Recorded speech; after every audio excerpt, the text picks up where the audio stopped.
kono ñamen wumudulalti dam Sénégal ko mayata bake and maybe mol be lamoy kam but same thing already nga panelo londile men yalon koy be ñing ko kisi la ka je ko nga ñing yirolu bota ja ñaadile foy tate dunta poro kono ama wala nan ko ngi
assured of GIA's capacity to cater for all their travel needs, provided by professional, experienced, and ever-smiling staff.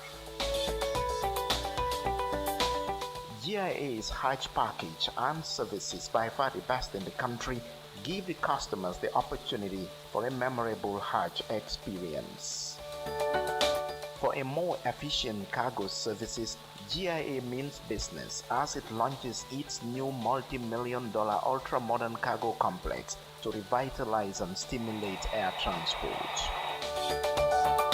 GIA, the pride of the Gambia. And always thank you for always invite Wati Drum. You're always available. I do appreciate that. Thank you very much. Good night to you all. Thank you. Bye bye. See you next week.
and the national will be brought to this assembly for enactment. He needed to clarify that and become very assertive what his real conception of his tenure is all about. And I believe that in our own analysis, we may be able to get him ultimately, if not on this occasion, to come up with a statement to the nation. He needs to address the nation on this issue of 3 years, 5 years. Honorable Musa Amul Nyasi, member for Fonyi Councillor, also reacting to the president's address, said he could not agree more with him on the issue of nurturing peace and fostering national unity. Where the president ended his statement is a collective responsibility and a daunting task to every Gambian. Maintenance of peace and stability, because this is the country we have, this is the country we all belong to, and it becomes a responsibility of every individual, be it a citizen or a resident of the country, to nurture the peace and stability that exists in the Gambia. Because like he rightly mentioned, peace has no price. And the peace is, again, the most expensive commodity that every country is looking for. So if in the Gambia we are blessed with peace and stability, it becomes a responsibility of all of us to nurture it. Honorable Nyasi, however, preferred to reserve his thoughts on major issues for Monday the 23rd, when the House would have reconvened to debate on the President's address. Honorable Sekou Marong of Latrikunda Sabiji lauded the President's address, saying he was convinced that 2019 will be a turning point in terms of government's policies and programs. When we say turning point, this is exactly what we mean. We are talking about the programs of the government. We are talking about the policies of the government. So looking at his speech, looking at what he says, really, I'm convinced that 2019 is a real turning point for us. And he doesn't stop there. He is telling us that, look, let's reconcile. Let us not allow politics to divide us. We are all brothers and sisters. So looking at his speech, it's really, really touching. It shows that, yes, the president is really growing, and then the speech that he gives today is excellent. And it shows that when we when we join together, and then we go for a national dialogue in everything that we have, we will definitely forge it, and we will have the new Gambia that we want. The President's State of the Nation address will be a subject of debate at Parliament on Monday, the 23rd of September 2019. Samuel Ba, GRTS News. Meanwhile, the government of the Gambia and the United Nations Development Programme, UNDP, have signed a $2 million agreement for the implementation of a project that seeks to combat environmental pollution. The project, under the auspices of the Global Environmental Facility, GEF, will enhance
environmental protection for sustainable livelihoods of people who depend on the sea and rivers for a living. Mamoudou Diallo reports. The agreement was signed by the Secretary General and Head of the Civil Service, Mohamed S. Jallow, and the UNDP country rep Aissata Day at a ceremony at State House. The $2 million project, provided under the Global Environment Facility, or GEF, seeks to strengthen the National Environment Agency to better manage what is described as persistent organic pollutants. As early as 2017, the project information facility was developed. And in a medium-sized project, GEF has categories of project. A medium-sized project would be a fund, a medium, 2 million or below. fund that was developed and then submitted in 2018 for review. So following all processes that were required to have the project fully accepted by JEFT, that was done. And here today we are gathered to, put pen and paper, sign the project document between government and UNDP. This intervention is seen as a major step forward in government's efforts to protect and preserve the environment for sustainable livelihood of the people. Great majority of population in this country relies on the river and the sea resources as far as this country is concerned. So if it is contaminated in any shape or form, it's going to have a serious impact, on the life and livelihoods of people, not just in the urban areas but throughout the whole rural areas. So that is why this project is really important. It also underscores the close collaboration between government and the UNDP, which has consistently supported the National Development Plan. One of the main priority and area of intervention in terms of being closer to the population, to also make sure that we are supporting the government effort and all stakeholders on the path for the achievement of the goals and priorities that are embedded in the National Development Plan, but also in line with the Sustainable Development Goals and the Agenda 2030. I would even say more to the Agenda 2063. The project will be implemented by the National Environment Agency, and the UNDP, as implementing agency, will manage the project until its completion. Momodu Jallow, Grts News. Now moving forward, Ahmed Sajur, the father of late 2-year-old boy who died during April 10, 2000 student demonstration, attributed the death of his son to the stampede caused by a crowd of students chased by live firing members of the Gambia Police Intervention Unit. Mohamed Sajur made the revelations on Thursday while testifying before commissioners of the Truth, Reconciliation and Reparations Commission. As Suma Jadama reports, former Chief Executive Officer